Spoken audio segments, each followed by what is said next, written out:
الحمد لأهله والصلاة على أهلها اما بعد.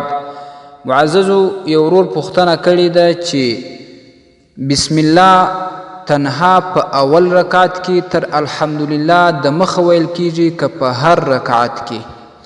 الجواب وبالله التوفیق.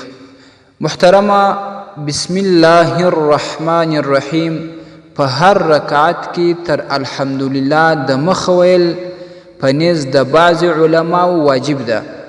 نو که چیرې پاته سي احوته یعنی احتیاطي دا ده چې سجده سهو به کوي، او بعض علماو ورته سنت ویلی دي چې په هر رکعت کې تر الحمدلله د مخه بسم الله ویل سنت ده، خو احوته دا ده چې ویلې ضروري دي.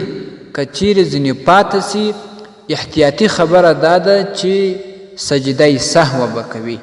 امام ابن عابدین الشامی رحمه الله پر رد المحتار دویم جلد کې دغه تحقیق نقل کړی دی.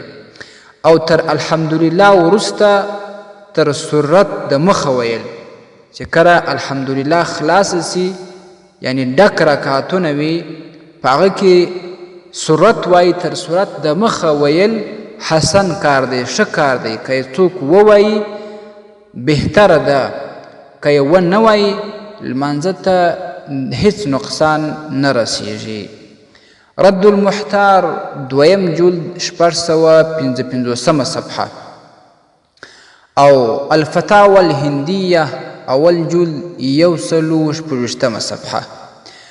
مخکې موږ یو مسله بیان کړې وه، زموږ به مقصد هلته دا و چې تر الحمدلله د مخه ویلې که پاته سي سجده سهو لازموي.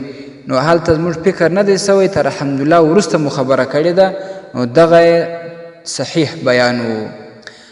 او همداشان حاشیة التحتاوی اول جلد 280 صفحه او البحر الرائق اول جلد 312 صفحه. السلام علیکم ورحمة الله وبرکاته.